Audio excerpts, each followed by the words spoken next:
Hi guys! First off, I just wanted to say that I'm sorry for not making more videos. I know I stated in my previous video, my INFJ story, that I would be, making videos more regularly, and I really want to do that. I think the last month or two has just been crazy. I got an opportunity to go to Europe and travel over the summer a little bit, which was really, really awesome. And then I also moved states. And then I'm also in school, summer school and stuff like that. So it's just been really crazy, and I haven't really put forth much effort to make videos. But now I feel like I'm back on top of things, and I'm probably going to make a video every month, or even maybe every other week. I haven't decided yet, so stay tuned for that.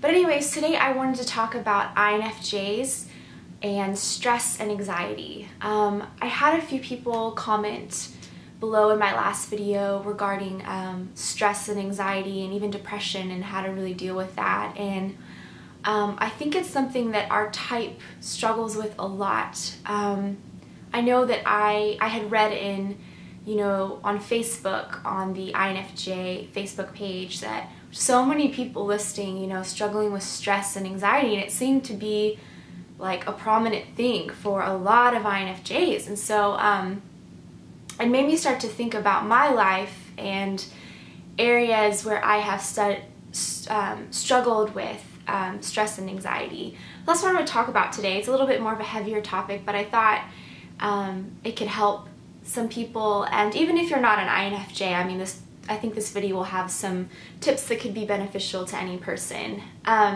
So yeah, a little bit about me and my struggle with anxiety and stress. I don't think I've had it to an extreme level as some people might have. I think mine's not to the point where it's bad. For me, stress and anxiety growing up, really, I had it the most. I had like night anxiety, and that's kind of where my anxiety came in. For whatever reason, I've always kind of struggled with having anxiety at night before I go to sleep. I get very energized at night, and I just start to think, and my mind just kind of goes really, really crazy at night. I just kind of think about this scenario and that scenario and this person and that person and the world, and just, such huge things that I can't control, and I get almost worried about those things. And this was really prominent for me growing up. In junior high and high school especially, I used to really have trouble sleeping at night and going to sleep. I've always been a really, really bad night owl. Even when I was really young, I would have trouble going to bed early. I just could never go to bed early, no matter what time I had to get up. I always was going to bed really, really late. And to this day, my normal bedtime is between 2 and 3 in the morning, which I know is super bad, but it's just a habit I have, and it's always been something that, I don't know if any other INFJs are night owls like me, but that tends to be the case. But so yeah, my anxiety would really come in at night. I couldn't sleep. I would psych myself out thinking about things. I would get nervous about waking up early the next day for school. I don't know why, but the thought of having to get up at a set time, I would get really anxious that I didn't do some homework, and then I would get anxious that I wasn't getting enough sleep, which would keep me up even more. So it was just a really terrible thing. It was like I was stressed about not getting enough sleep, but then once I thought about not getting enough sleep, I would stress out even more. So anyways, that's one of the things that I have struggled with a lot, which has actually gotten a lot better since I've gotten older. I'm 23 now, and so I don't have that issue so much anymore with anxiety, but it's something I struggle with for sure. And I tend to get, other areas I get anxious in is going somewhere in a large group of people where I don't really know anyone, at an event or at something where I'm forced to interact with people. I tend to get very anxious in those situations. I really, when I don't have like a friend that I can rely on that's going to be at a specific event that I can kind of tag along with, I get rather nervous in those situations, and yeah, it's just really hard. I think I'm not terrible at interacting with people. I'm fairly good at making conversation and stuff, but it's still a struggle for me, and I think other INFJs will relate with that. So yeah, another stressor for me is being in an environment that's chaotic, like a loud party or somewhere, again, that I don't know a lot of people and there's a lot of noise, and not all the time. Sometimes I have a lot of fun actually in those situations, but other times it stresses me out quite a bit. Another thing for me is having a lot going on and no kind of schedule. I'm someone who kind of needs a schedule, but not a schedule that is someone else's schedule for me, but I need to have my own schedule. I get stressed out when someone else imposes their own schedule on me. Like, and even in working environments, when I have all this, you know, potentially, hypothetically, all this work to get done, and that really stresses me out. Anything affecting someone else potentially negatively by my own doing stresses me out. So like, if I'm working on a group project and not getting my work done efficiently or well will stress me out because I know that it affects the group. And I'm okay with not being competent in my own work, but when I can't be competent in something that affects other people, that really stresses me out because I feel like I'm affecting other people. Another thing that gives me anxiety and stress would be conflict. I don't do well with conflict, and I don't mean in the sense of confronting someone. I'm okay with confronting someone, even though it does stress me out, but more along the lines of conflict in a relationship without closure. That really stresses me out. If I'm in, you know, a friendship where we got in a fight over something, which really doesn't happen to me, but if it did, it would really stress me out to the point where I would probably apologize a lot of times, even if I didn't do anything wrong, just so there would be peace. I'm someone who very much likes peace in relationships, and also in romantic relationships. If there's a conflict or something that's unresolved and left open, that really stresses me out. I think INFJs, they need closure, they need peace in relationships. I don't do very well with conflict or harsh criticism. For me, that's a big deal too. I'm someone who I'm very harsh critic on myself, and so when someone else criticizes me, I take it very deeply, only because I'm already so critical of myself. Not to say that I actually am fine with constructive criticism. Like, any way that I can be better in something or grow as a person and better myself, I'm fine with that. But it's like, it's more along the lines of like really harsh criticism that's hurtful or even maybe mean. I take that pretty to heart. I mean, anyone would, but I think INFJs have a harder time with it. Another thing that I find that can happen with INFJ types is kind of getting in an NITI loop where because I'm an introverted thinker and I'm an introverted intuition, sometimes the combination of those two together can really, I can get stuck on a thought and I can almost not let it go. Like, I obsess about it in a sense, and it can become unhealthy if I let it. There's many times where I've kind of been stuck in that loop and had a really hard time getting out of it. I can way overthink things, and it takes me kind of a little bit to just kind of snap out of it. So those are things that kind of stress me out, things that cause anxiety for me. But I also wanted to talk about ways to kind of deal with stress and anxiety as an INFJ. This particular video isn't going to be on depression. I know people have listed that below. I feel like that's too much of a subject in itself for me to get to today. So I think I'm just gonna stick on ways to kind of deal with anxiety and stress. one of the ways that I kind of deal with anxiety and stress is, first of all, taking deep breaths. And I know that sounds silly, but when I'm stressed, there's been times where I haven't had a full-on panic attack about things, but I've had close to having panic attacks in certain situations, and it kind of feels like I almost can't breathe, and it almost feels like the walls are closing in on you and you can't move and you just kind of need to get out. And I've experienced that several times, and it comes up a lot for me, and it's almost like my mind, it's almost like my cognitive function shut off, and I'm unable to think, I'm unable to reason, I'm unable to be rational. It's just like I shut down when I have an anxiety attack.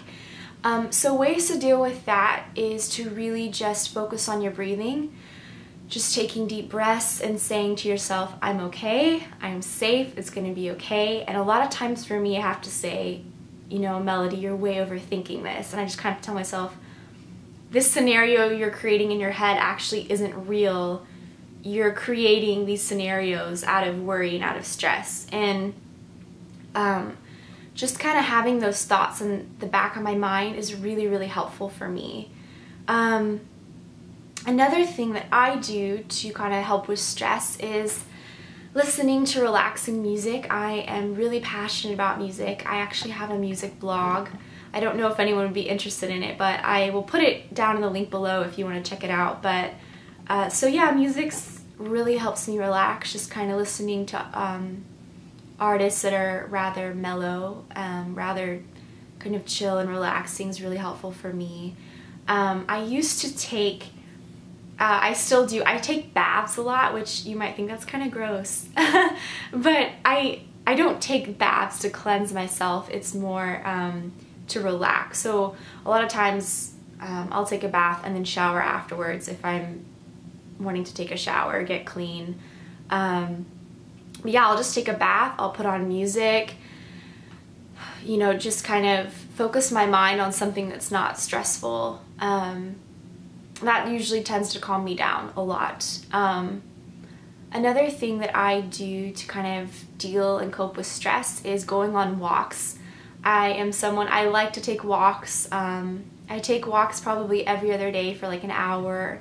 And just kind of being in nature really helps calm me down, kind of just being outside, being in the fresh air, not feeling, when I'm really stressed, I tend to feel, like I said, that things are kind of closing in on me, and to go outside and kind of just get out in the fresh air, that really relaxes me. Also just exercise in general is really good to deal with stress, and I'm sure everybody knows that.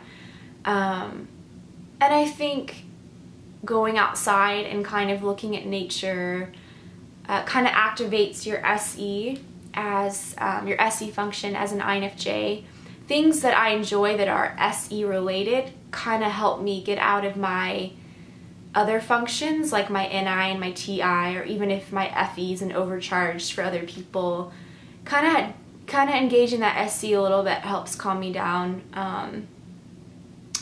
Another thing that I do for stress, which may or may not be the healthiest thing to do, but for me, I actually watch TV, and maybe that's not good advice because you don't want to watch too much TV, but I definitely do. I'm definitely a Netflix person. I will just watch episodes of TV on Netflix, and it really does help to kind of calm me down, calm my, you know, stress levels down, and kind of just let my mind relax for a little bit. It actually, for me, watching TV is really healthy because it kind of, for me as an INFJ, it kind of gets my mind off things and helps me to stop worrying, and then I'm able to kind of just relax and then come back and my mind feels more refreshed and I'm ready to do something else. I know a lot of INFJs meditate, and I actually meditate on scriptures, and I really spend time with God. That might not be prevalent to all of you guys. I'm just saying for me, that's what I do. Really connecting on a spiritual level is important to me. And also another key that I find really, really helps me is positive thinking. And I know this sounds kind of stupid, and you've probably heard it a million times about thinking positively about stuff, but honestly, it really helps because I just find if your mind is focused on positive things of good, then your spirit and your soul is much more uplifted, and you tend to be a happier person. And always flooding your thoughts with negative thinking, I believe, has an effect on you emotionally, spiritually, and even physically on a molecular level, I even believe. I think being a positive person and laughter is huge, of just having joy in your life will really just help you relax. You know, when I'm really stressed out, I tend to gravitate towards watching funny things just to kind of make me laugh, and it makes me feel a lot better. You know, they say that laughter is a good medicine, and I truly believe that to be true. And the last thing that I want to bring up today is self-love. And this might sound a little frilly or cheesy, but really loving yourself well as a person, I think, is really important. And this is actually another subject in itself, so I'll probably do a video just on this subject. But briefly, I just want to say that I think INFJs tend to be perfectionist and really harsh critics of themselves. I know for me, I am my biggest critic, and I think that's why when other people criticize me, I take it to heart, because can be a perfectionist in some areas, and I tend to be critical of myself and hard on myself. So I think just really learning to love yourself well and say, you know, having positive self-talk about yourself is really important, because when you actually start to pay attention to your thoughts, it's crazy what you're saying to yourself. I mean, I've actively engaged this area in my life, and it's amazing that some of the things that I was thinking and some of the things that I was saying to myself was really just self-destructive. And so I think really learning to love yourself well is important as an INFJs, because we are really different. The way we think is different. We tend to be unique in some ways. And so I think it's really important to kind of have that in your life and make it a goal. So yeah, I think that's it for this video. I hope it was somewhat helpful. I tried not to make it too long, but it is a bit long. But yeah, I'm gonna continue to make these videos. And I'll probably expand upon more things that I stated in this video. So yeah, that is it. Thank you guys for watching, and have an amazing day. Bye!